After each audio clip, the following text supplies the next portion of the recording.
بسم اللہ الرحمن الرحیم۔ اور روز یہ منظر جہاں میں دیکھتے رہتے ہیں ہم، آدمی تو مر گیا کردار زندہ رہ گیا۔ روز یہ منظر جہاں میں دیکھتے رہتے ہیں، آدمی تو مر گیا کردار۔ تاثرات میں دل میں بسائے رہتے تھے زہرا کے چین، روتے رہے ہمیشہ شہے مشرق ہے۔ اب آ گئے بہشت میں رزاق بھائی بھی، گریہ وہاں بھی کرتے رہیں گے حسین کو، گریہ وہاں بھی کرتے رہیں گے۔ ایک شے کا آزادار زمانے سے گیا، ایک شے کا آزادار زمانے سے گیا ہے، افسوس بہت چاہنے والوں کو ہوا۔ اور رزاق کو حسرت تھی جو دیدار علی کی، رزاق کو حسرت تھی جو دیدار علی کی، اللہ نے اس خواب کو پورا کیا ہے۔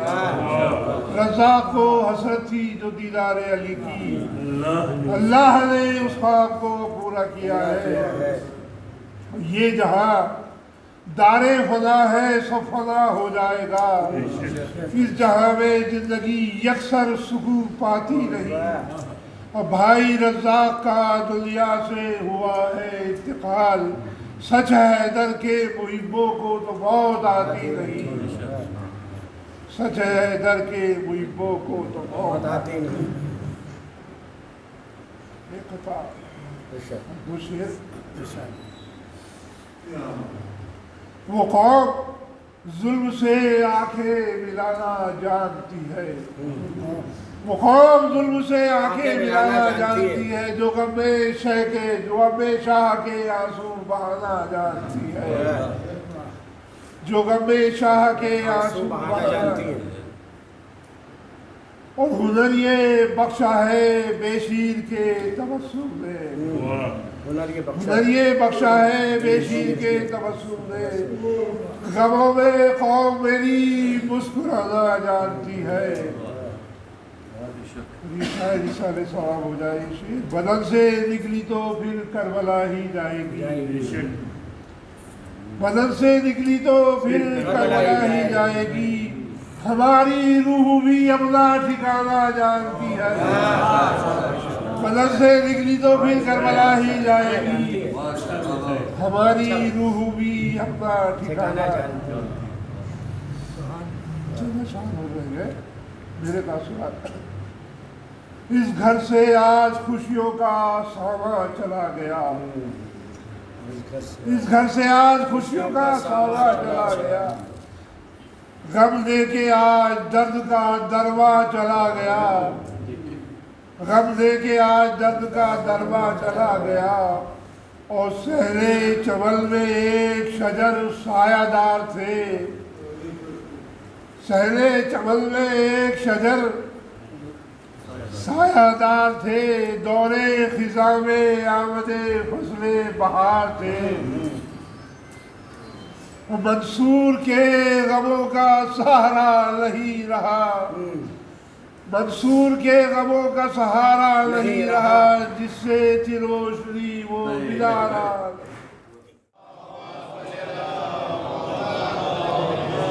اس سے پہلے تو اصغر صاحب نے ہی کلام سے مکمل کر دیا تھا اس مجلس کو، کافی اچھا کلام باپ کے حوالے سے۔ ایک صلوات پڑھیں محمد و آل محمد۔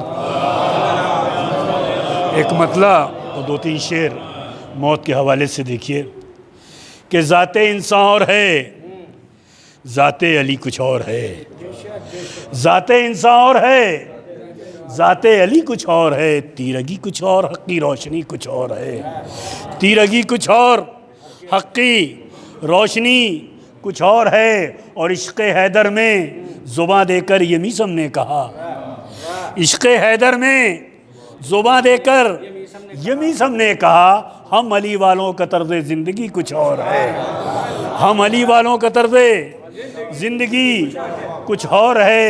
اور بطور خاص شعر کہ امتحان دینے کی خاطر رب نے بھیجا ہے ہمیں، قرآن میں پہلے موت کا ذکر ہے پھر حیات ہے، کہ امتحان دینے کی خاطر رب نے بھیجا ہے ہمیں، بعد مرنے کے حقیقی زندگی کچھ اور ہے، بعد مرنے کے حقیقی زندگی کچھ اور ہے۔ مقطع کا بھی شعر دیکھیں کہ شامل سجدہ اگرچہ عشق حیدر بھی رہے، شامل سجدہ اگرچہ عشق حیدر بھی رہے، ایسے سجدوں کی قسم سے شان ہی کچھ اور ہے، اور امتحان دینے کی خاطر رب نے بھیجا ہے ہمیں، بعد مرنے کے حقیقی زندگی کچھ اور ہے۔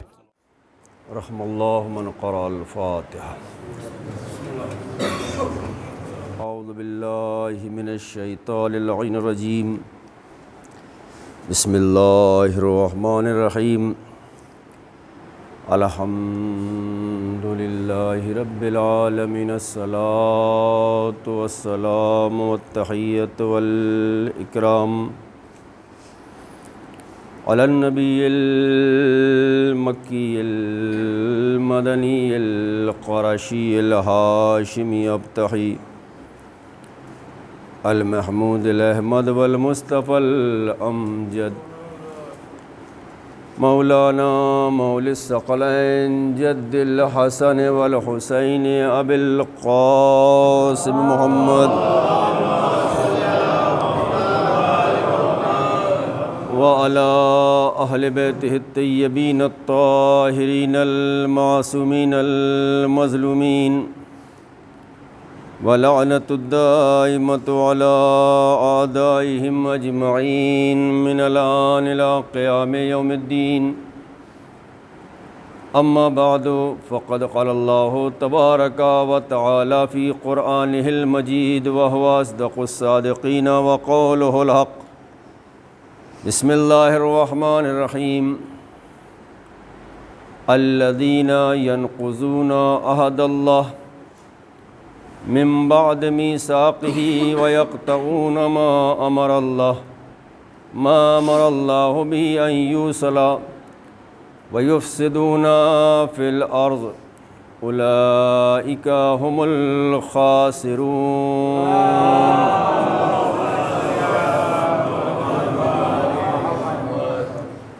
گزارش ایک مرتبہ سورہ حمد، 3 مرتبہ سورہ توحید کی تلاوت فرما کے مرحوم سید رزاق حسین زیدی ابن سید مشکور حسین زیدی کی روح کو ایصال کر دیں.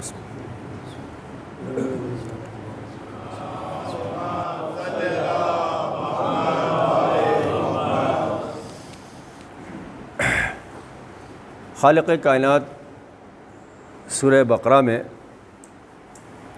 یہ ارشاد فرما رہا ہے، الذین ینقضون عہد اللہ من بعد میثاقہ، اور وہ لوگ ینقضون عہد اللہ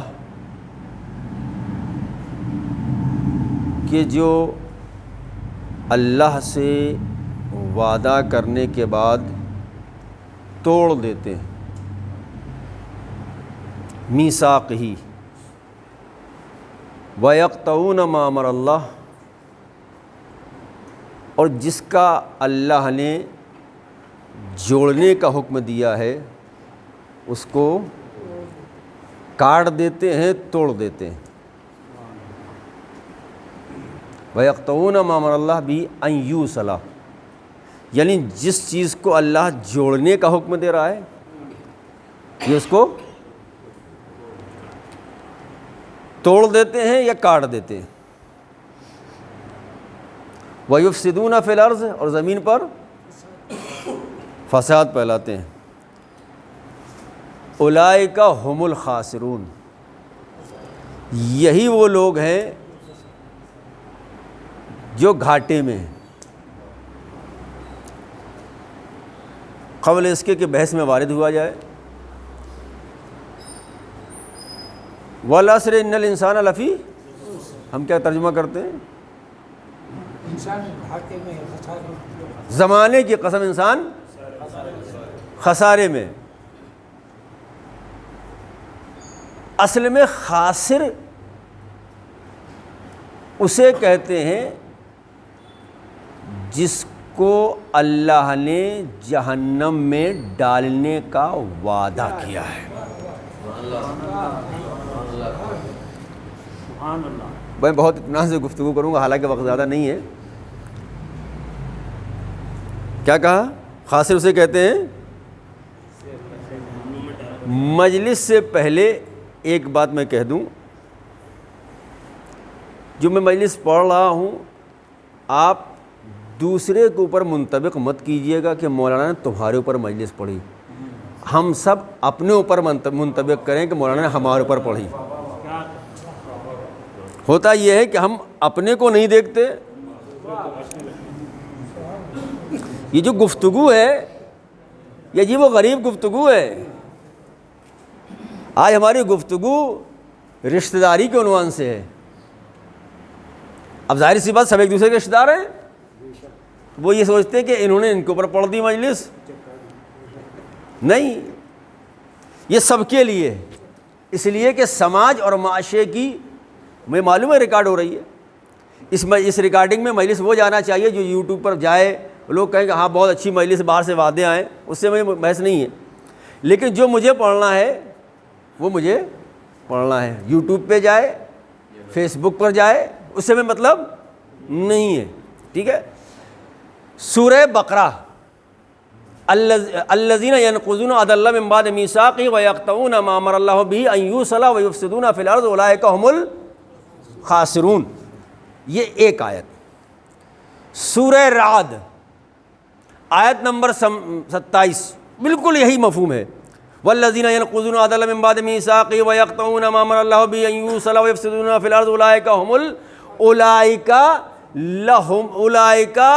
لہم اللعنہ وَلَهُمْ سُوءُ الدَّارِ،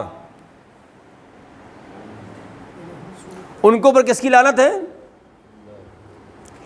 اولئک لہم اللعنہ، ان کے اوپر اللہ کی لعنت ہے، وَلَهُمْ سُوءُ الدَّارِ، اور وہ بہت، ان کے لیے جو گھر کا انتخاب کیا گیا ہے وہ بہت خطرناک ہے، بہت برا ہے۔ جو انتخاب ہم کرتے ہیں اپنے اعتبار سے بہت اچھا ہے، لیکن وہاں جو اللہ ایسے لوگوں کا انتخاب کر رہا ہے وہ خود کہہ رہا ہے کہ بہت برا گھر ہے۔ اگر ہم کسی کے بارے میں برا سوچتے ہیں تو کتنا برا سوچتے ہیں اور کتنا برا کرتے ہیں، اور اگر وہ کسی کے بارے میں برے گھر کا انتخاب کرے گا تو جہنم سے بہتر نہیں ہو سکتا۔ دو آیتیں، تیسری آیت، فَهَلْ عَصَيْتُمْ ان تولیتم ان تفسدوا فی الارض وتقطعوا ارحامکم اولئک الذین لعنهم اللہ فاصمهم وعامی ابصارهم۔ منافقوں، قرآن کا ترجمہ دیکھیے گا جا کے، سورہ محمد آیت نمبر 22-23، لگاتار دو آیتیں۔ منافقوں، عجب نہیں کہ اگر تم کو حاکم بنا دیا یا تم حاکم بن جاؤ تو کیا کرو گے؟ تم زمین میں فساد پھیلاؤ گے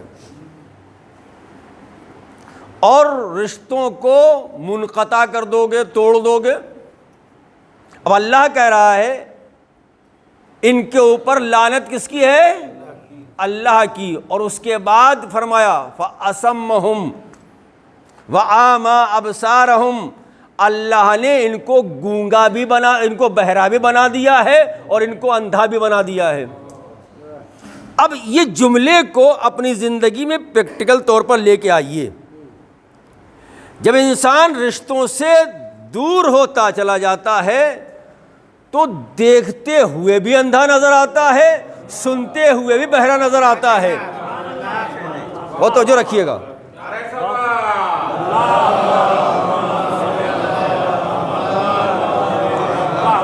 کیونکہ اب رشتوں میں ہماری مٹھاس نہیں رہی، کڑواہٹ پیدا ہو گئی۔ جب کڑواہٹ پیدا ہو گئی، ہم دیکھ رہے ہیں کہ یہ کر رہا ہے لیکن ہمیں وہ چیز نظر نہیں آتی۔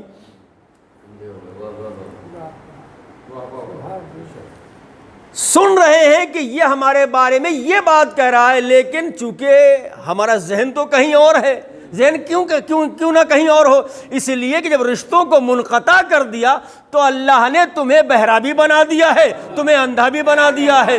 اب حقیقت نظر نہیں آتی، حقیقت سنائی نہیں دیتی، سنائی تو دیتی ہے لیکن کانوں تک تو آتی ہے، اندر نہیں جاتی۔ یہ 3 آیتیں میں نے پیش کر دیں۔ امام فرماتے ہیں، چوتھے امام زین العابدین علیہ السلام فرماتے ہیں، میں نے پھر یہ جملہ کہہ رہا ہوں، اپنے اوپر ہر انسان اپنے اوپر منطبق کرے، دوسرے کے اوپر نہیں، کیونکہ دوسرے کو کہہ دینا بہت آسان ہوتا ہے، اور اپنے بارے میں ہر انسان خود جانتا ہے کہ میں کتنا اچھا ہوں، کتنا سچا ہوں، کتنا بہرا ہوں، کتنا اندھا ہوں، ہر انسان کو معلوم ہے۔ لیکن دوسرے کو کہتا ہے نا انسان کہ یار مولانا صاحب نے آج مجلس جو ہے بالکل تمہارے اوپر پڑھ دی، نہیں تمہارے اوپر نہیں پڑھی، قرآن کہہ رہا ہے۔ قرآن اس کا مطلب یہ قرآن کی آیت ہے تو ہر انسان کے لیے ہے نا، ہدایت کے لیے ہے نا۔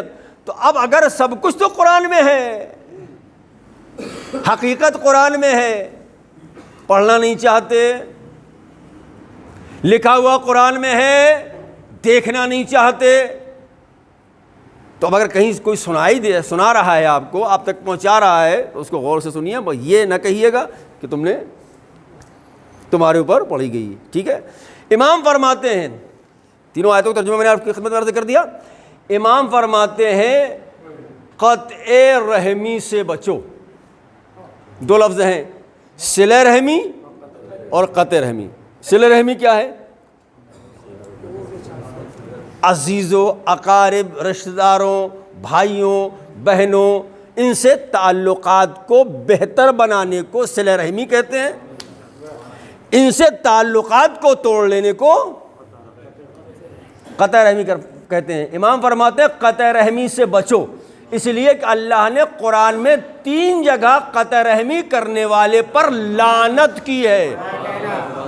اللہ نے 3 جگہ قرآن میں قطع رحمی کرنے والوں پر لعنت کی ہے۔ اب فیصلہ ہمیں اور آپ کو کرنا ہے، ہمیں رشتوں کو جوڑ کے رکھ کے اللہ کی رحمت کا مستحق بننا ہے یا رشتوں کو توڑ کے اللہ کی لعنت کا مستحق بننا ہے۔ ایک صلاۃ بھیج دے محمد اور آل محمد پر۔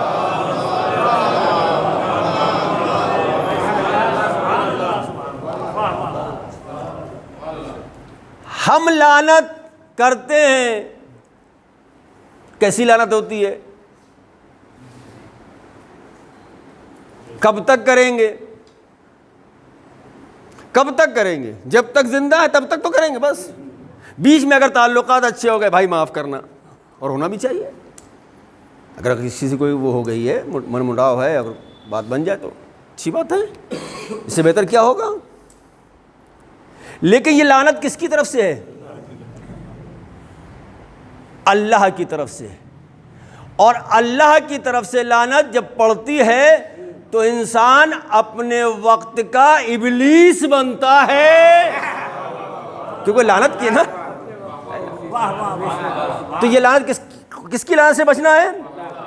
اللہ کی لعنت سے بچنا۔ جب اللہ کی لعنت سے بچنا ہے تو کیسے بچیں گے؟ رشتہ داروں سے تعلقات کو برقرار رکھنے کے بعد بنیں گے رحمت کے مستحق۔ اب ہو سکتا ہے اس مجمع میں کچھ لوگ بیٹھے ہوں کہ مولانا آپ تو پڑھ لیں، ممبر پہ جا کے کچھ بھی پڑھ دیتے ہیں، ذرا میدانی فیلڈ میں آئیے، فیلڈ ورک کیجئے۔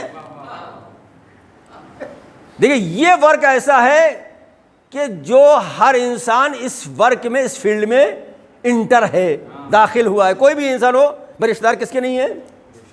سب کے رشتہ دار۔ اس فیلڈ میں ظاہر سی بات ہے، ہم بھی ہیں، آپ بھی ہیں، سب ہیں، تو اس کا مطلب یہ مجلس صرف آپ کے اوپر نہیں پڑھی جا رہی، ہم بھی شامل ہیں اس میں۔ کہ مولانا کیا کہہ رہا ہے، آپ نے تو پڑھ دیا لیکن ہمارا فلاں رشتہ دار سے تو ہم سے تو اس طریقے سے ناراض ہے، کوئی ایسی برائی نہیں ہے جو ہمارے بارے میں نہ کی ہو، کوئی ایسی ہمیں تکلیف ایسی نہیں جو ہمیں نہ دی ہو۔ ایسا ہی ایک شخص چھٹے امام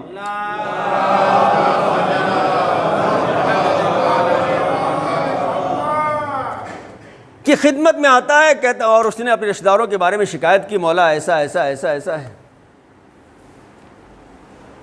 امام نے فرمایا تم اس سے صلہ رحمی کرو، تم اس سے کہا مولا کوئی ایسی تکلیف نہیں ہے جو ہمارے رشتہ داروں نے ہمیں نہ دی ہو. اب میں پوری روایت نہیں پڑھ رہا ہوں, صرف اس میں سے کچھ الفاظ. کوئی ایسی تکلیف نہیں ہے جو ہمیں نہ دی ہو. ہر طرح سے پریشان کیا نا. کہا اس نے تمہیں پریشان کیا, اس نے تعلقات کو توڑے, مگر تمہارا فرض یہ ہے کہ تعلقات کو نہ توڑو, اس سے اچھا سلوک کرو. پھر فرمایا ایک نہ ایک جب تم اچھا سلوک کرتے رہو گے, میں بہت ساری باتیں چھوڑ رہا ہوں, اچھا سلوک کرتے رہو گے, ایک نہ ایک دن اس کا دل نرم ہوگا اور وہ تمہاری طرف مائل ہوگا. اور اگر ایسا نہ بھی ہوا تب بھی اللہ کی رحمت کے مستحق بنو گے.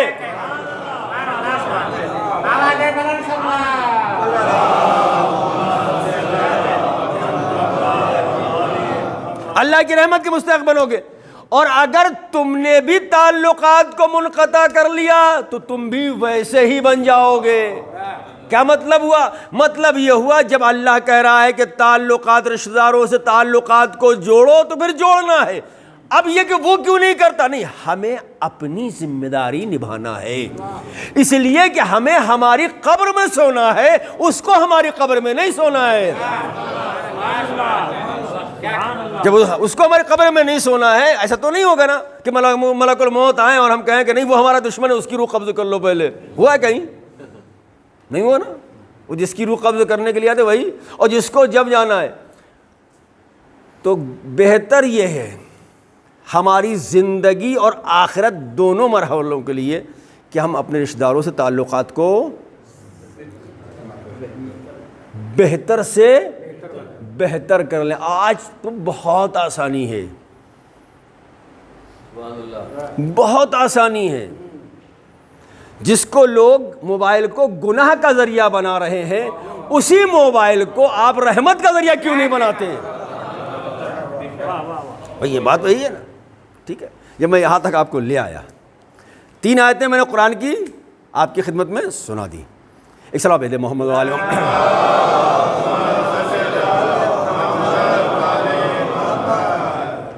امام معصوم فرماتے ہیں ثلاث خصال لا يموت صاحبهن حتى يرى وبالهن. 3 صفتیں ایسی ہیں کہ اگر ان 3 خصلتوں میں جو شخص ملوث ہے وہ اس دنیا سے نہیں جائے گا جب تک کہ اس کا وبال اس دنیا میں نہ دیکھ لے.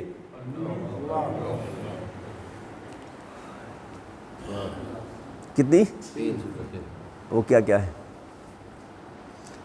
الاول البغی, سرکشی, اللہ سے بغاوت. اللہ سے بغاوت کیا ہے؟ معصوم کا قول ہے البغی, سرکشی کرنے والا, بغاوت کرنے والا, اللہ سے بغاوت کرنے والا. ایک شخص, ایک عالم دین ہے, چھوٹا سا واقعہ ہے, بیچ میں حاشیے میں سن لیجئے. بہت ہی مشہور معروف واقعہ ہے کہ وہ جگہ پہ وضو کر رہے ہیں مسجد کے صحن میں یا حرم کے صحن میں. تو انہوں نے دیکھا ایک شخص آتا ہے اور آنے کے بعد اس نے جلدی جلدی وضو کیا. وضو کرنے کے بعد وہ اندر گیا اور جانے کے بعد جب تک یہ وضو کر کے وہاں تک جاتے جب تک وہ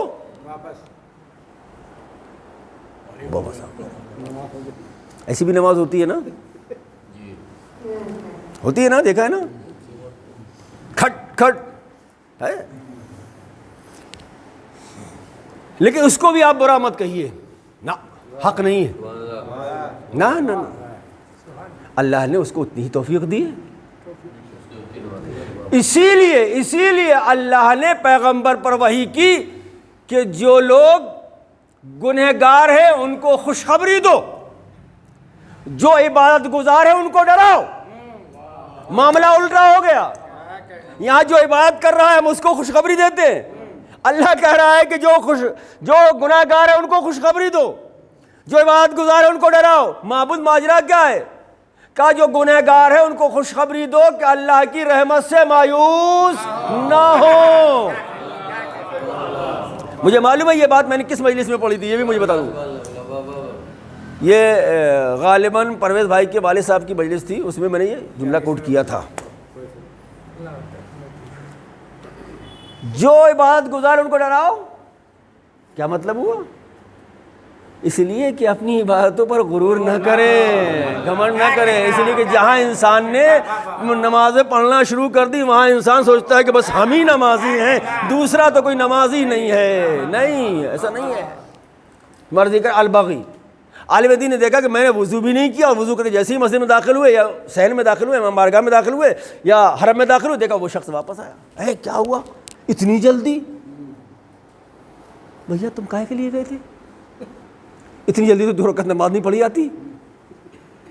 کہا بس میں اللہ سے کہنے گیا تھا کہ معبود میں تیرا باغی بندہ نہیں ہوں،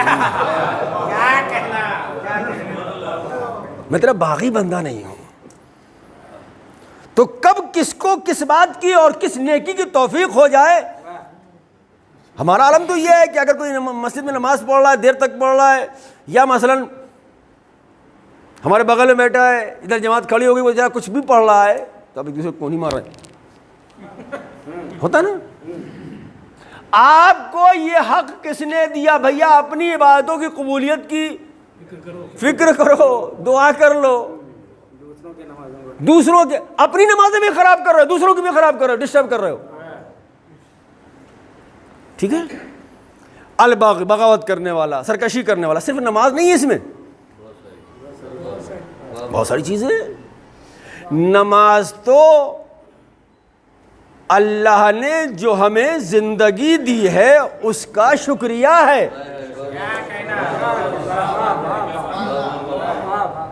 اللہ نے جو ہمیں زندگی دی ہے اس کا شکریہ ہے. ہم اس کو سمجھتے ہیں یہ روزی کا شکریہ ہے نماز. نہ، رزق کا شکریہ تھوڑی ہے نماز، روزی کا شکریہ تھوڑی ہے نماز. اگر روزی کا شکریہ ہوتی نماز تو ماہ رمضان میں اللہ کہتا کہ کم پڑھو. انسان دن میں بھوکا رہتا ہے نا. اس کا مطلب یہ ہے کہ روزی کے شکریہ نہیں ہے، یہ زندگی کا شکریہ ہے. اللہ نے جو زندگی دی ہے کم سے کم اتنے قیمتی وجود کو لے کر اسی کی بارگاہ میں چلے جاؤ جس نے اتنا قیمتی وجود دیا ہے. سر کو سجدے میں رکھ کے کہو سبحان ربی العالی و بحمدہ. یہ زندگی کا شکریہ. بغاوت پہلا، جو اللہ کا باغی ہے وہ اسی دنیا میں جب تک اس کے انجام کو نہیں پہنچے گا جب تک نہیں مرے گا. دوسرا الباغی وقطیعۃ الرحم. بات پہنچ گئی ہوگی نا. رشتہ داروں سے تعلقات کو توڑنے والا. جب تک اس دنیا میں، اب میں وہ لفظ نہیں کہ استعمال کر سکتا، اس کے انجام کو نہ دیکھ لے اس دنیا سے نہیں جا. ہوتا ہے نا بہت سی جگہوں پر دیکھا ہوگا سارا خاندان موجود ہے لیکن مرنے والے کے سرہانے کوئی نہیں ہے. بہت سے مقامات ایسے ہوتے ہیں. مجبوری کی بات نہیں کر رہا ہوں، نہ مجبوری کی بات ہوتا ہی ہے بہت سے. سب کچھ کیوں؟ اما کون جائے ان کے پاس؟ آخری وقت میں بھی ہمیں برا بھلا کہہ رہے ہیں. ہوتا ہے نا. یہ بالکل ہماری زندگی کا بالکل میں سامنے کی باتیں پڑھ رہا ہوں. میں قطیعۃ الرحم، رشتہ داروں سے تعلقات کو توڑنے والا. والیمین الکاذبہ، جھوٹی قسم کھانے والا. جھوٹی بات پر قسم کھاتا ہے نا. بات بھائی نہیں، دیکھو جھوٹی قسم تو ویسے بھی نہیں کھانا چاہیے بھائی. قسم کھا کے اگر اعتبار کرایا تو کیا کرایا؟ کردار کے ذریعے سے اعتبار ہونا چاہیے. اس طرح بھیج دے محمد را آل محمد پر.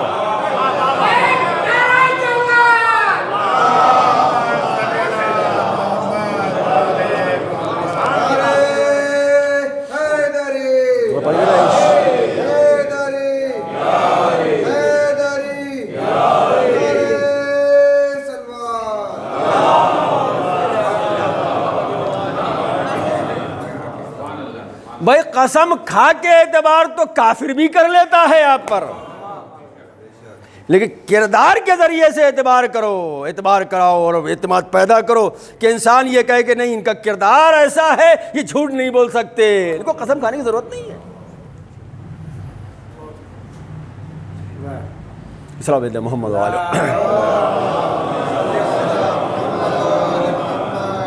اب میں یہاں سے تھوڑا سا رخ موڑ رہا ہوں، اس لیے کہ یہ باتیں بہت تھوڑی سخت بھی ہو جائیں گی، تھوڑا سا میں جو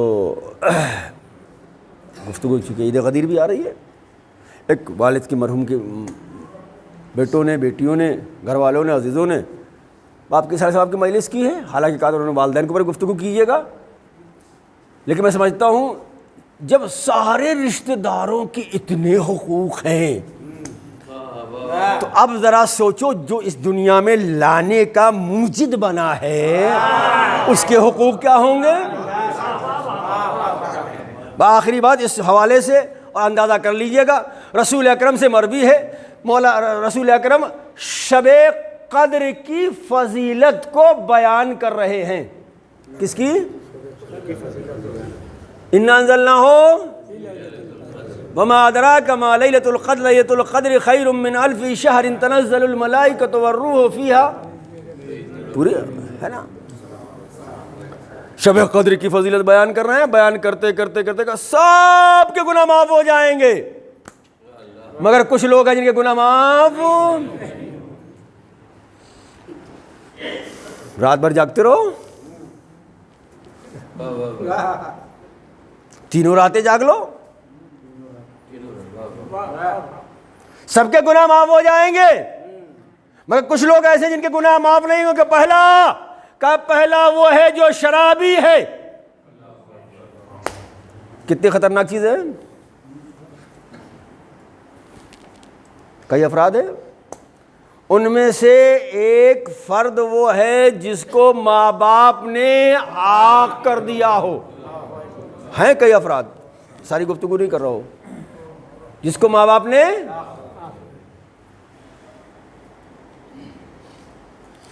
جب تک وہ عاق ہونے سے تمہیں آزاد نہیں کریں گے، یعنی تم کو معاف نہیں کریں گے، کرتے رہو۔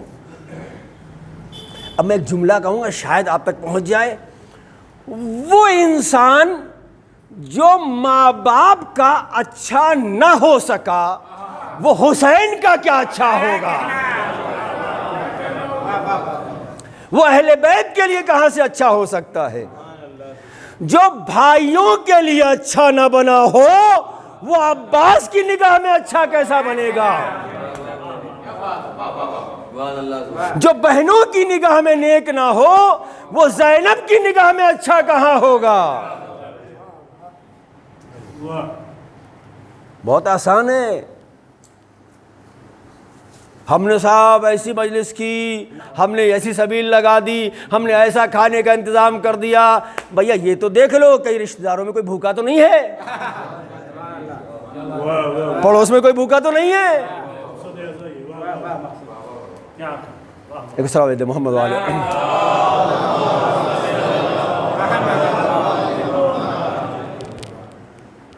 اصل میں کچھ چیزیں ایسی ہوتی ہیں جو عشروں کا موضوع ہوتی ہے، ایک مجلس کا موضوع نہیں ہوتی۔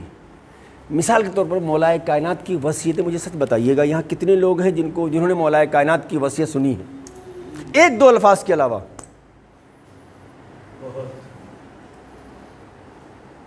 کوئی پڑھتا ہے؟ کوئی پڑھتا ہے؟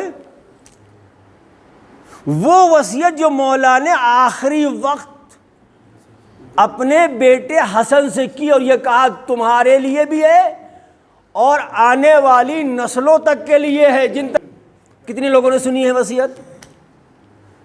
یہ ایک مجلس کا موضوع نہیں ہے۔ اور یہ کہہ کون رہا ہے؟ میں بات کو موڑ رہا ہوں، یہ کہہ کون رہا ہے؟ جس کے اوپر ہم جان دینے کو کہتے ہیں۔ میں اپنے الفاظ کا ذمہ دار ہوں،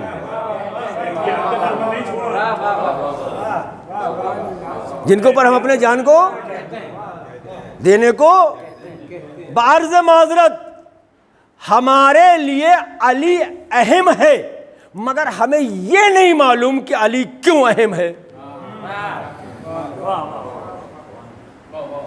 یہ ایک جملے میں پوری مجلس ہے۔ ہمیں یہ معلوم ہے کہ علی اہم ہے۔ میں 21 رمضان کو تابوت کی مجلس میں عابد قاسم صاحب کے یہاں یہی موضوع میں نے پڑھا تھا، علی اہم ہے مگر ہمیں یہ نہیں معلوم کیوں اہم ہے۔ اور علی کی سب سے بڑی مظلومی ہی یہی ہے کہ علی کو علی والوں نے نہیں پہچانا۔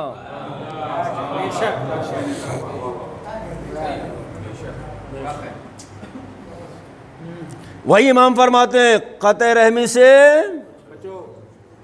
بچو،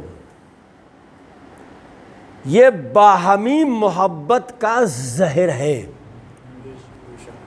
باہمی محبتوں میں زہر گھول دیتی ہے، کتنی سخت منزل ہے۔ میں نے پھر یہ کہہ رہا ہوں جملہ، کسی کو ٹارگیٹ مت بنائیے گا، ہم اپنے اندر دیکھیں واقعاً ہمارے اندر یہ چیزیں ہیں نہیں ہیں۔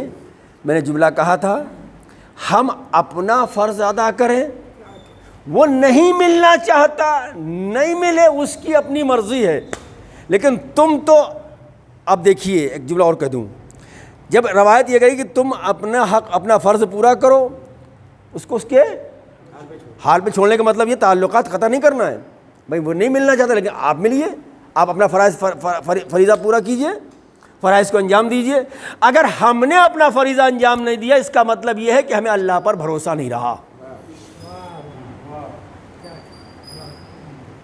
اس لیے کہ جب مومن ملتے ہیں، بھائی ملتے ہیں، عزیز ملتے ہیں، تو جب تک ایک دوسرے سے جدا نہیں ہوتے تب تک اللہ کی رحمت نازل ہوتی رہتی ہے، تب تک اللہ کی رحمت نازل ہوتی رہتی ہے۔ تو جب عزیزوں کے رشتے میں اتنے حقوق ہیں، اتنی زیادہ اہمیت ہے، تو اہل بیت کی کتنی اہمیت ہوگی۔ خود فرمایا رسول اکرم نے ہم اور علی اس امت کے باپ ہیں، ہمارے والدین کے لیے اللہ یہ کہہ رہا ہے وَقَضَى رَبُّكَ أَلَّا تَعْبُدُوا إِلَّا إِيَّاهُ وَبِالْوَالِدَيْنِ إِحْسَانًا۔ ایک حدیث سن لی جلدی سے اور اس کے بعد بات کو آگے بڑھا دوں۔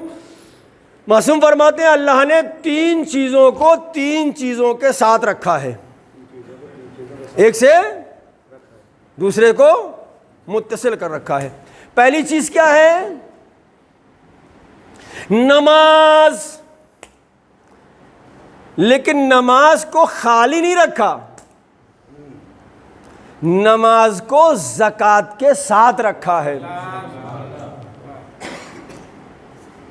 معصوم کی حدیث ہے جب تک زکوٰۃ ادا نہیں کرو گے نماز قابل قبول نہیں ہے۔ اسی لیے مسجد میں آؤ، امام بارگاہوں میں آؤ تو جیب میں کچھ پیسے ڈال کے آؤ، پتہ نہیں کون مل جائے۔ اقیموا الصلاۃ وآتوا الزکوٰۃ ہے نا۔ مولا کائنات کی وہ بہت مشہور معروف واقعہ ہے، کیا ہے؟ انگشتر دے دی حالت نماز میں۔ آپ سے یہ نہیں کہا جا رہا کہ حالت نماز میں آپ ایسا کرنے لگو، کیونکہ کوئی نہ فقیر ایسا آئے گا رہتا سمجھدار ہے، اور اگر آپ نے ایسا کر دیا تو آپ وہ صرف علی کے لیے ہی مخصوص تھا۔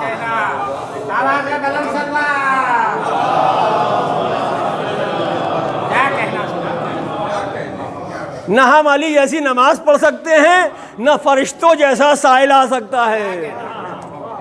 وہاں تو معاملہ دوسرا تھا نا۔ تو نماز کو کس کے ساتھ رکھا ہے؟ زکوٰۃ کے ساتھ رکھا ہے۔ دوسری چیز کیا ہے؟ اللہ نے اپنے شکریہ کے ساتھ والدین کا شکریہ رکھا ہے۔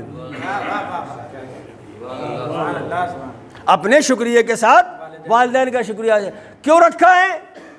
کہ اس لیے کہ یہ دنیا میں آنے کا سبب بنے ہیں۔ انہی والدین کو ہم نے اپنی صفات کا مظہر بنایا ہے، آئینہ بنایا ہے۔ جو انسان اپنے ماں باپ کا شکر گزار نہیں ہو سکا وہ اللہ کا کیا شکریہ ادا کرے گا؟ ایک سلام بھیج محمد را آل محمد پر۔ اب مجھے نہیں معلوم مجھے کتنی دیر ہو گئی پڑھتے ہوئے، ایک سلام بھیج محمد و آل محمد پر۔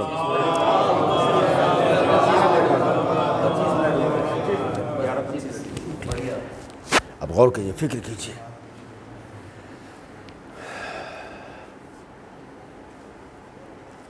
جس کو ہم بہت آسان سمجھ رہے ہیں یہ اتنا آسان نہیں ہے، لیکن جب اس زندگی میں آپ اتر آئیں گے، اس کو عملی جامہ پہنائیں تو بہت آسان زندگی ہو جائے گی. رسول اکرم نے فرمایا من یضمن لی بر الوالد، من یضمن لی، جو مجھے ضمانت دے، بر الوالدین، والدین کے ساتھ نیکی کرنے کی، وصلۃ الرحم، کائے کی صلہ. ہمیں کیا چاہیے دنیا میں؟ دولت، محبت اور دولت چاہیے، محبت چاہیے. جب عمر لمبی ہوگی نا، یعنی 3 چیزوں کا انسان خواہش مند، ہر انسان، ہم ہوں، آپ ہوں، کوئی بھی ہو. دولت ہو، بھائی کون انسان چاہے گا کہ وہ غریب رہے؟ اسلام غربت کو پسند نہیں کرتا. اگر اسلام غربت کو پسند کرتا تو مجھے ایک بات بتائیے، اسلام یہ کیوں نہیں کہہ فلاں سے مانگ لو، فلاں سے مانگ لو، فلاں سے مانگ لو؟ اسلام تو یہ کہہ رہا ہے زکوٰۃ دو، خیرات دو، فطرہ دو، مسکینوں کو دو، یتیموں کو دو. بھائی کب دو گے؟ کہا جب مالدار ہوگے، جب پیسہ ہوگا تبھی تو دو گے. بھائی کچھ نہیں ہے تو کم سے کم کسی کو عزت تو دے سکتے ہو.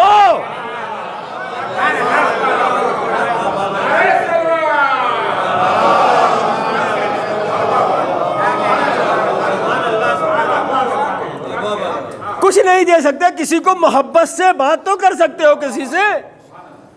کیا چاہیے؟ کا دولت. کیا چاہیے؟ کا لمبی عمر. اگر انسان کو لمبی عمر کی آرزو نہیں ہوتی تو مجھے بتائیے ہاسپٹلوں میں اتنی لمبی لمبی بھیڑ کیسی لگی ہوئی ہے؟ کوئی انسان مرنا چاہتا ہے؟ نہیں. لمبی عمر، لمبی عمر، دولت، محبت، لمبی عمر. یہ اور مذاہب کے ماننے والے ہوں گے جو خودکشی کر لیتے ہیں. اہل بیت کے چاہنے والے کبھی خودکشی کی طرف نہیں جاتے. مرے وہ جن کو یہ بات سمجھ میں نہ آ رہی ہو کہ ہماری دنیا میں بھی کوئی مددگار ہے، ہماری آخرت میں بھی کوئی مددگار ہے. اسلام نے بالکل منع کیا ہے. تو 3 چیزیں رسول اللہ نے کہا تم مجھے 2 چیزوں کی ضمانت دو، میں تمہیں 3 چیزوں کی ضمانت دیتا ہوں. کہا کس کس چیز کی؟ بر الوالدین، والدین کے ساتھ نیکی کرنے کی، وصلۃ الرحم، عزیز و اقارب کے ساتھ. تم مجھے 2 باتوں کی ضمانت دے رہے ہو، میں تمہیں 3 باتوں کی ضمانت دے رہا ہوں. ہم اپنی ضمانت میں تو پیچھے ہٹ سکتے ہیں، دنیا کا ضمانت دار تھوڑی ہے. آج کسی کی ضمانت کر رہا ہے، کل کسی کی کر رہا ہے. وہ رسول ہے، صادق بھی ہے، امین بھی ہے. جس کی ضمانت لیتا ہے اس پر قائم بھی رہتا ہے. یہ رسول ہے. اگر کفار و مشرکین کی امانتیں ہیں تو انہیں اتنا یقین ہے کہ اگر یہ جن کو ہم قتل کرنے کی سازش رچ رہے ہیں، اگر قتل بھی کر دیا گیا تو امانتیں ہم تک پہنچیں گی. امانت میں خیانت کہ اب ظاہر سی بات ہے، جب امانت رکھی ہے تو ضمانت بھی لی ہے کہ ہاں واپس کریں گے. اب میں ایک جملہ کہہ دوں باب ولا میں کہ وہ رسول، وہ محمد، وہ اللہ کا نبی جب مکے سے مدینے کی طرف ہجرت کر رہا ہے اور امانتیں کس کی ہیں؟ کفار کی، مشرکین کی. وہ رسول جو مکے سے مدینے کی طرف ہجرت کر رہا ہے اور کفار و مشرکین کی امانتوں کو کسی نااہل کے حوالے نہیں کر سکتا، تو جب اس دنیا سے جانے لگے تو دین جیسی امانت کو کسی نااہل کے سپرد کیسے کر سکتا ہے؟ ایک صلاح بھیج دے محمد را آل محمد پر۔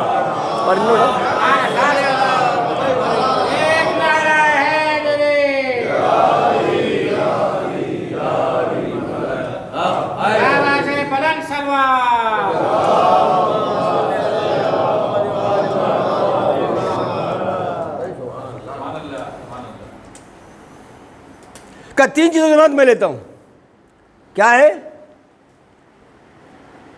تم والدین کے ساتھ نیکی کرو، رشتہ داروں کے ساتھ تعلقات کو اچھے بنا کے رکھو، میں ضمانت لیتا ہوں زیادۃ فی العمر، تمہاری عمر زیادہ ہوگی۔ ضمانت لینے والا کون ہے؟ وَكَثْرَةُ الْمَالِ، مال میں اضافہ ہوگا۔ اچھا، رسول اللہ نے ضمانت لی مال میں اضافہ ہوگا، تو اس کا مطلب یہ ہے کہ ہر مال میں اضافہ نہیں ہوگا، ہر مال میں اس میں تو بہت زیادہ اضافہ ہوتا ہے۔ کثرت المال والمحبت فی العشیرہ، خاندان میں، عزیزوں میں تمہیں محبت کی نگاہ سے دیکھا جائے گا، ہر انسان تم سے محبت کرے گا۔ اب زبردست سوچئے، جس کے پاس دولت کی فکر نہیں ہے، ختم ہو گئی، اللہ نے ضمانت لے لی اور ہم نے ایسا کر لیا، مال مل رہا ہے ہمیں اور وہ بھی حلال مل رہا ہے، ٹھیک ہے۔ اچھا، جیسا آتا ہے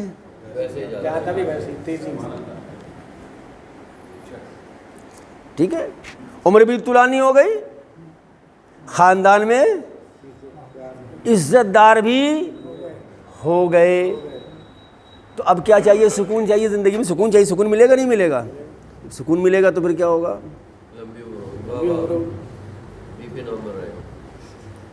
نہیں، وہ تو خیر ایک، آج کل تو بہت ساری چیزیں ایسی ہیں جو اپنے آپ ہو جاتی ہیں ہائی، اپنے آپ، خالی اس کی بات نہیں ہے، وہ کھانے پینے میں بھی بہت ساری چیزیں ہو جاتی ہیں، اس پہ ہم اس کو اس سے نہیں جوڑ رہے، اس لیے میں بہت احتیاط سے مجلس پڑھ رہا ہوں کہ اگر کہہ دوں تو دقت ہو جائے بعد میں۔ صلاح بھیج دے محمد والے محمد۔ تو رسول اللہ نے کہا کہ میں 3 چیزوں کی بات لے رہا ہوں، کہ کس چیز کی عمر زیادہ ہوگی، مال میں اضافہ ہوگا، خاندان میں ہر دل عزیز ہو جاؤ گے۔ اب ہر دل عزیز مجھے بتائیے، جس کا اخلاق اچھا ہوتا ہے، جو خاندان میں رابطے میں رہتا ہے لوگوں سے، اسی کو تو پوچھا جاتا ہے۔ اب اگر اس کو پوچھا جاتا ہے تو دوسروں کا اعتراض ہوتا ہے، یار سب اسی کو چاہتے ہیں، سب اسی کو پوچھتے ہیں۔ بھائی تم اپنا کردار ایسا بنا لو، محبت کا پیغام دینا شروع کر دو، ساری دنیا تم سے محبت کرنے لگے گی۔ اس طرح بھیج دے محمد آل محمد پر۔ ہم تو محبت پھیلانے والے لوگ ہیں، نفرتوں کو بانٹنے والے لوگ نہیں ہیں۔ ایام عذاب بھی بس ظاہر سی بات ہے، گفتگو کو جلدی جلدی آگے بڑھا دوں اس لیے کہ وقت کافی ہو گیا۔ مولا کائنات نے کیا کہا؟ رشتہ داروں سے تعلقات کو، اور میں بتاؤں آپ کو، میں نے جب وصیت پڑھی مولا کی، نماز روزے کا ذکر بعد میں ہے، حقوق العباد پہلے بیان کر دیے مولا نے۔ اور ایک جملہ اور بھی ہے مولا نے، میں نے رسول اکرم سے سنا، جو صلہ رحمی کرتا ہے، اور یہ صلہ رحمی نماز اور روزے سے افضل ہے۔ مولا کی وصیت ہے، نماز اور روزے سے افضل ہے۔ اب بتائیے مجھے، ایک انسان اللہ کی بارگاہ میں کھڑا ہے، اس کا بھائی اس سے ناراض ہے، اور ناراضگی بھی کیسی ہے؟ گفتگو نہیں ہو رہی، بات چیت نہیں ہو رہی، ہر انسان اپنے میں کھڑا بیٹھا ہے، میں بڑا ہوں میں کیوں بولوں، میں چھوٹا ہوں سب مجھے جھکاتے ہیں، ہوتا نا، سب مجھے جھکاتے ہیں. آج اللہ کی خاطر تم جھک جاؤ گے، کل یہ اللہ کی خاطر تم تک آ جائیں گے. ایک سلام دے محمد و آل محمد.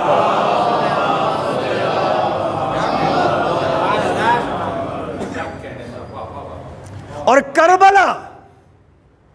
کربلا ہم صرف کربلا کو مجلسیں کرنے جائیں گے، بیٹھیں گے، دل چاہے گا تو بیٹھیں گے، نہیں چاہے گا تو باہر کھڑے رہیں گے، چائے پئیں گے اور اس کا سگریٹ پی کے گٹکا کھا کے باہر سے باہر ہی نکل جائیں گے. اور کہاں گئے تھے بھائی صاحب؟ معلوم نہیں ہے، مما کے مجلس میں گیا تھا، معلوم نہیں ایرانی ممباڑے مجلس میں گئے تھے. بھیا تو گئے تو تھے، گھر والوں کی نگاہ میں تو گئے تھے، لیکن مولا کی نگاہ میں تم گئے بھی ہو یا نہیں گئے ہو؟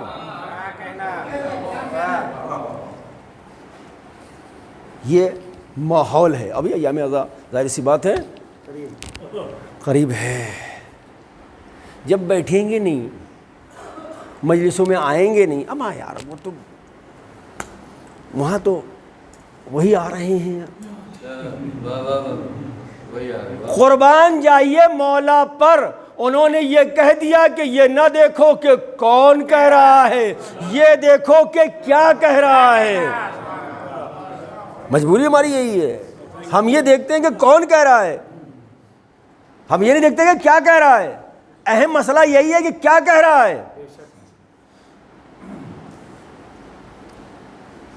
ابھی یہ عید غدیر ہے، یہ دو تین باتیں جو ہیں یہ بہت ضروری ہیں. یہ جو میں نے پوری مجلس پڑھی ہے، ظاہر سی بات ہے یہ سب ہمارے لیے بہت زیادہ ضروری ہے اور زندگی میں ہمیں لانا ہے، ورنہ نہ ہماری نماز قبول ہوگی، نہ ہمارا روزہ، عزاداری بھی قبول نہیں ہوگی. اس بھرم میں مت رہیے گا کہ بھائی کا دل دکھا کے عباس کا علم اٹھا لیا تو ہم کامیاب ہو گئے. ہمارا عزیز بھوکا سو رہا ہے اور مجلس میں تبرک تقسیم کر رہے ہیں، مولا خوش ہو جائے گا. نہیں، ہو ہی نہیں سکتا، ممکن نہیں ہے. ان کے پہلے حق ادا کرو، رشتہ داروں کے حق ادا کرو، عزیزوں کا حق ادا کرو، تبھی تو حسین کا حق ادا کر سکتے ہو. اگر تم سے نہیں ان کا چھوڑ دیں گے ان کا ادا کر لیں گے، ان کا کیسے ادا کر لو گے؟ بہت. ابھی عید غدیر آ رہی ہے، دیکھیے ہم نے کچھ چیزوں کو کیا ہے بس کچھ چیزوں میں مخصوص کر دیا ہے، وہیں تک محدود کر دیا ہے، اس سے آگے ہم بڑھنا نہیں چاہتے. غدیر میں ہم کیا کریں گے؟ محفل کریں گے، اچھی بات ہے، نئے کپڑے پہنیں گے، مٹھائی لائیں گے.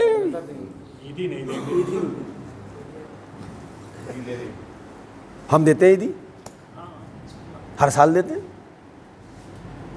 اس لیے کہ ظاہر سی بات ہے سید ہوں، اور سید کے لیے سب سے بڑی عید عید غدیر ہے، اور مومن کے لیے سب سے بڑی عید عید غدیر ہے. ایک دو گے ہزار بنیں گے، یہ دنیا میں ہے، وہاں کیا ملے گا وہ ہمیں بھی نہیں معلوم، آپ کو بھی نہیں معلوم. دو عیدی دے دیں، چلو ٹھیک ہے، اچھی بات ہے. مٹھائی تقسیم کر دیں، اچھی بات ہے. غدیر کہتے کسے ہیں؟ علی کو رسول نے ہاتھوں پر اٹھا کے فرمایا من کنت مولا ہو فہذا علی مولا، جس کا میں مولا ہوں علی اس کے مولا ہیں.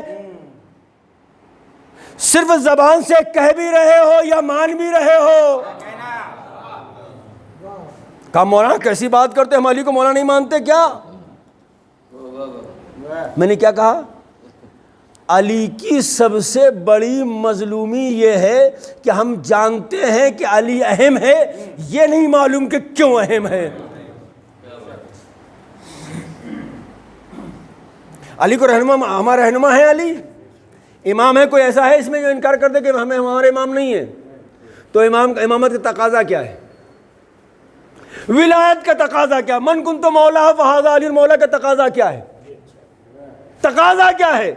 کہ مٹھائی بانٹ دو، تقاضا کا نہیں، یہ تو تم خود کھاؤ گے. گھر میں بہترین کھانے بنوا لو، مومن کہا یہ سب تم کھاؤ پیو گے، یہ سب تو ہمارے طفیل میں مل رہا ہے، یہ تو ملے گا تمہیں. تقاضا کیا ہے؟ کا تقاضا یہ ذرا سوچئے، غور کیجئے، 1.25 لاکھ حاجیوں کو سر منڈے ہوئے روکا، دھوپ میں بیٹھو۔ اللہ نے کہا تم نے اگر یہ پیغام نہیں پہنچایا تو رسالت کا کوئی کام ہی نہیں انجام دیا۔ وہ اس لیے تھا کہ تم مٹھائی کھاؤ بس۔ سب سے بڑی عید غدیر ہے۔ اعمال کتنے لوگ کرتے ہیں؟ کم مولانا بہت لمبے اعمال ہوتے ہیں۔ آفس سال میں کتنی چھٹیاں بیکار کاموں کے لیے لیتے ہو؟ غدیر میں کم سے کم ایک دن اپنے بچوں کے لیے گھر میں رک جاؤ، علی کے لیے یہ کہنے کے لیے کہ آج عید غدیر ہے، آج ہم تمہیں محبتیں دیں گے، آج ہم تمہارے ساتھ رہیں گے۔ بچوں کو معلوم ہونا چاہیے، گھر والوں کو معلوم ہونا، رشتہ داروں کو معلوم ہونا چاہیے کیوں رکھی غدیر، کیوں کہا گیا کہ مومنین کو بلاؤ، ان کی ضیافت کرو؟ اس لیے کہ تاکہ تمہارے درمیان محبت پیدا ہو، اخوت پیدا ہو، بھائی چارگی پیدا ہو۔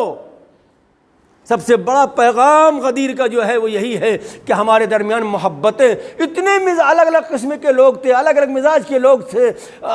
ظاہر سی بات ہے کسی کا مزاج کچھ تھا، کسی کا مزاج کچھ تھا، کوئی کہیں جانا چاہ رہا تھا، کوئی کہیں جانا کا سب آؤ اکٹھا کیا۔ اس کا مطلب یہ ہے کہ غدیر لوگوں کو اکٹھا کرنے کے بعد ان تک علی کا پیغام پہنچانے کا نام غدیر ہے۔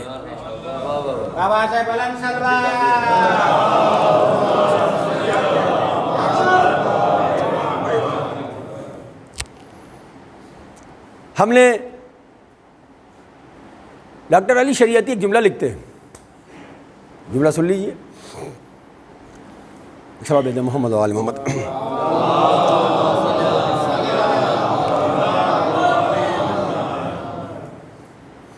وہ یہ کہتے ہیں کہ ہم علی میں اور اہل بیت میں فرشتوں کے صفات ڈھونڈتے،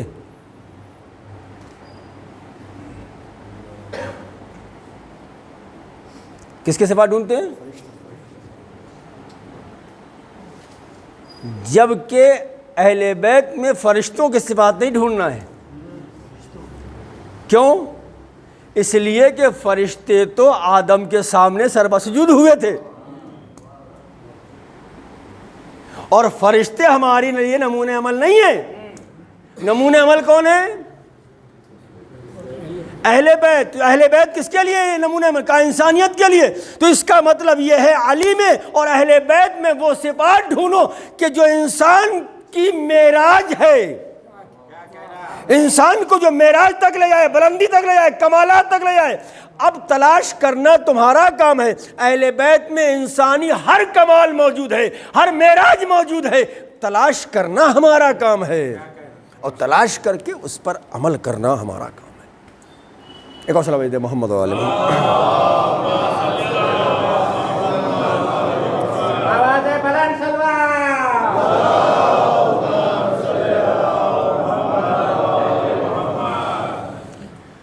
ہم علی میں اور اہل بیت میں فرشتوں کے صفات ڈھونڈ رہے ہیں۔ نمونہ عمل انسانیت کے نمونہ عمل ہے، وہ صفات تلاش کرنا۔ ظاہر سی بات ہے نوع بشر کے لیے اہل بیت نے وہ کام انجام دیے ہیں۔ دیکھیے نوع بشر میں دو چیزوں کی ضرورت ہوتی ہے، ایک ہوتی ہے یعنی انسان کو دو چیزوں کی ضرورت ہوتی ہے، ایک ہے خدمت کی اور ایک ہے ہدایت کی۔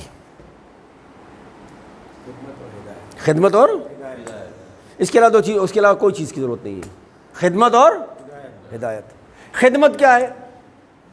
ہم نے اپنے بچوں کے لیے گھر بنوا دیا، ہم نے بچوں کے لیے بہترین تعلیم کا انتظام کر دیا۔ ایک صلاۃ دے محمد و آل محمد۔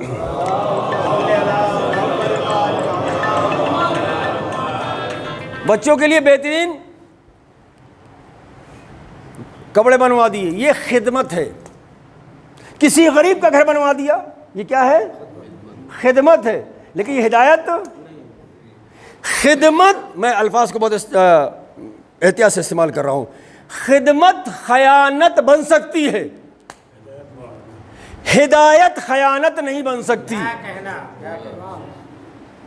وہی مسئلہ ہے، میں نے کہا یہ نہ دیکھو کہ کون کہہ رہا ہے، یہ دیکھو کیا کہہ رہا ہے۔ میں نے پوری مجلس پڑھ دی اس میں، خدمت خیانت ہو سکتی ہے. آج بتائیے سائنس نے انسانیت کی خدمت کی نہیں کی؟ یا ہوائی جہاز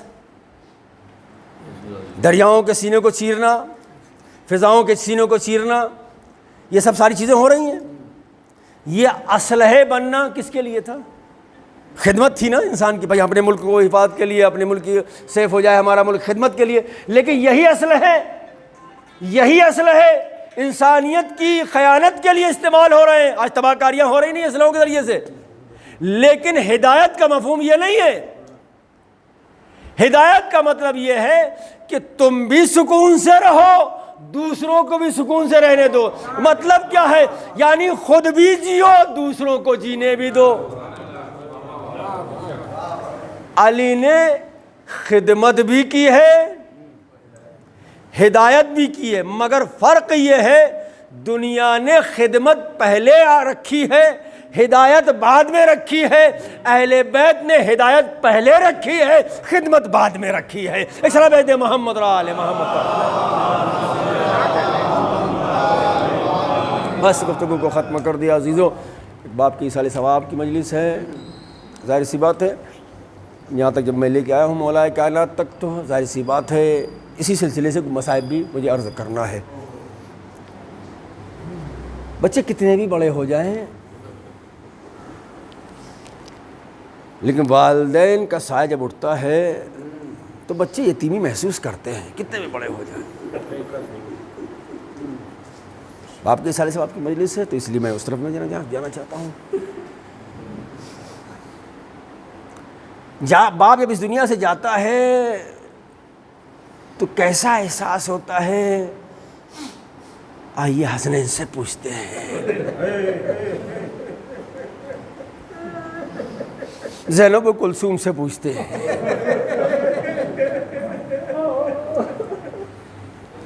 اب میں یہاں پہ ایک جملہ اور واضح کر دوں. مولا کائنات جب مسجد میں گئے ہیں، مسجد کوفہ میں، تو ذہنوں میں سوال یہ پیدا ہوتا ہے کہ امام حسن امام حسین علیہ السلام جب گھر میں تھے تو آپ گئے کیوں نہیں؟ ساتھ میں لے کے کیوں نہیں گئے؟ جانا چاہیے تھا نا. لیکن یاد رکھیے گا مولا نے خود منع کیا تھا، آج میرے ساتھ کوئی نہیں جائے گا. ظاہر سے حکم امام تھا، اس لیے کوئی. حجر بن عدی مسجد میں تھے، جب انہوں نے یہ تھوڑا سا احساس کیا کہ آج کچھ خطرہ ہے، انہوں نے چاہا کہ علی کو باخبر کریں.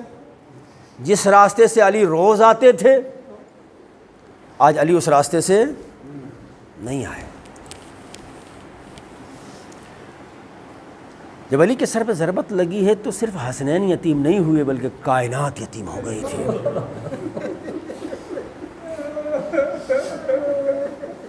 میں اس لیے کہہ رہا ہوں کوفے میں جب یہ معلومی خبر پھیلی ہے کہ طبیب نے، ڈاکٹر نے علی کو دودھ تجویز کیا ہے، دودھ بتایا ہے.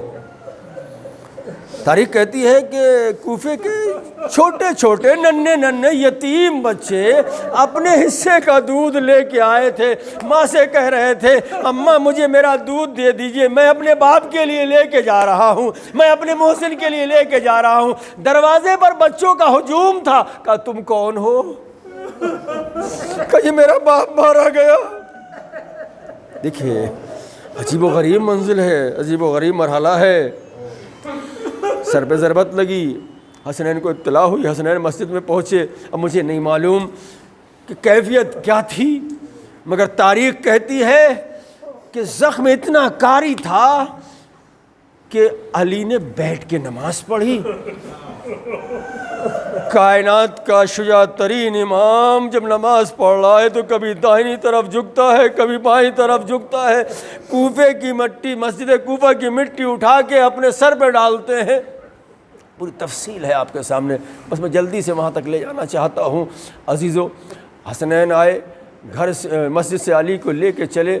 بس ہر باپ اپنی اولاد سے محبت کرتا ہے، مگر وہ محبت جو بیٹیوں سے باپ کو ہوتی ہے اور باپ کو بیٹی سے محبت ہوتی ہے اس کی منزل ہی الگ ہوتی ہے عزیزو۔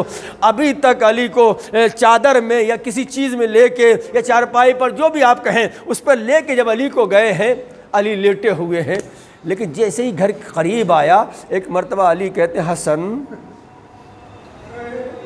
مجھے اتار دو، مجھے کھڑا کر دو۔ کہا بابا آپ کھڑے نہیں ہو سکتے۔ کہا بیٹا حسن اگر میری بیٹی زینب و کلثوم نے مجھے اس عالم میں دیکھ لیا تو کیا عالم ہوگا؟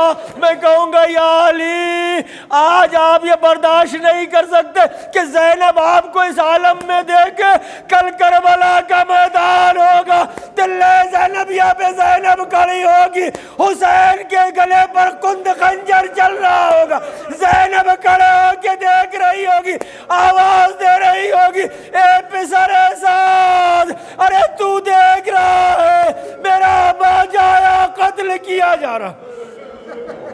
ہاں عزیزو، یقیناً یتیمی کا مرحلہ بہت سخت مرحلہ ہوتا ہے، یتیمی کی منزل بہت سخت منزل ہوتی ہے۔ مجھے سارے مصائب نہیں پڑھنا ہے، بس 2 جملے و مجلس ختم کر رہا ہوں عزیزو۔ لوگ غسل ہوا، کفن ہوا، جنازہ اٹھا، رات کی تاریکی میں اٹھا، علی کی وصیت کے مطابق جنازے کو لے کے چلے، دفن کیا، لو جنازہ دفن ہو گیا۔ ہاں آج حسین باپ کے جنازے کو دفن کر رہے تھے، مگر کل کربلا کا میدان ہوگا، سید سجاد ہوگا، حسین کی لاش بے گور و کفن پڑی ہوگی۔ عزیزو مجھے ایک بات بتاؤ، اگر باپ بیمار ہوتا ہے بیٹے خدمت کرتے ہیں، اور جو خدمت کرتے ہیں اللہ ان کو جزائے خیر بھی عطا کرتا ہے، اور جنہوں نے خدمت کی اللہ انہیں جزائے خیر عطا فرمائے، مرحوم کی مغفرت فرمائے، وارثین کو صبر جمیل عنایت فرمائے۔ جب باپ بیمار تھا بیٹے خدمت میں لگے رہتے تھے، بابا کو کیا چیز کی ضرورت ہے، کس چیز کی ضرورت ہے، کون سی چیز چاہیے، مگر کربلا میں عجیب و غریب منزل ہے، بیٹا بیمار ہے، غش کے عالم میں ہے، باپ آیا مگر کس لیے آیا معلوم ہے آپ کو؟ اے ماجائی زینب سجاد کو اٹھاؤ، لو سجاد کو اٹھایا، ذرا نے باپ کو دیکھا، بابا ارے کہاں کا ارادہ ہے؟ کہا بیٹا مقتل جا رہا ہوں۔ کہا چچا عباس کہاں گئے؟ بھیا علی اکبر کہاں گئے؟ کہا بیٹا بس اتنا سمجھ لو مردوں میں ہمارے اور تمہارے کوئی علاوہ کوئی نہیں باقی ہے، کوئی نہیں بچا ہے۔ ایک مرتبہ بیٹا بیمار تھا نا، کہتا ہے پپی اماں میری تلوار یا میرا نیزہ یا میرا عصا لا دیجیے۔ کا امام حسین علیہ السلام فرماتے ہیں بیٹا اس عصے کا کیا کرو گے؟ یہ جناب زینب نے پوچھا بیٹا اس عصے کا کیا کرو گے؟ کہا پپی اماں نہیں دیکھتی میرا بابا یکا تنا ہے، میں بابا کی نصرت کے لیے جانا چاہتا ہوں۔ حسین فرماتے زینب ارے سجاد کو روکو ورنہ زمانہ حجت خدا سے خالی ہو جائے گا۔ لو یہاں باپ مرنے کے لیے جا رہا ہے، ارے بیٹا غش کے عالم میں ہے، خدا کسی بیٹے کو یہ منظر نہ دکھائے۔ ایک مرتبہ زینب نے جگایا، اے بیٹا دیکھو فرات کا پانی نیزو چل رہا ہے، آسمان سے خون کی بارش۔ کا پپی اماں ارے خیمے کا پردہ ہٹائیے۔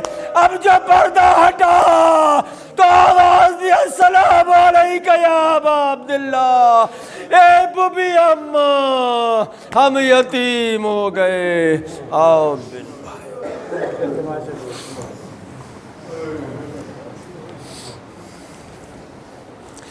الا لعنت اللہ علی قوم الظالمین سیعلم الذین ظلموا ای منقلب ینقلبون۔ بار الہ معبود ہماری اس مختصر سی اذان کو قبول فرما، معبود ہمیں صغیرہ کو معاف فرما، ہماری خطا و لغزشوں کو معاف فرما، ہماری غلطیوں کو معاف فرما، جسارتوں کو معاف فرما، اس مجلس کو شرف قبولیت سے نواز دے۔ بار الہ معبود اس مجلس کا ثواب مرحوم کے نام اعمال میں تحریر فرما، مرحوم کی مغفرت فرما، مرحوم کو جوار معصوم علیہ السلام میں جگہ مرحمت فرما۔ بار الہ معبود پروردگار پالنے والے مرحوم کے وارثین کو سب جمیل عنایت فرما۔ معبود پروردگار پالنے والے ہمارے امام کو ہم سے راضی و خوش فرما، علیہ السلام ظلم تاج عطا فرما، ہمیں ان کے آوانوں سے جیسا بننے کی توفیق مرحمت فرما۔ ربنا تقبل منا انک انت السمیع العلیم۔ گزارش ایک مرتبہ سورہ ہم 3 مرتبہ سورہ توحید کی تلاوت فرما کے مرحوم رزاق حسین زیدی ابن مشکور حسین زیدی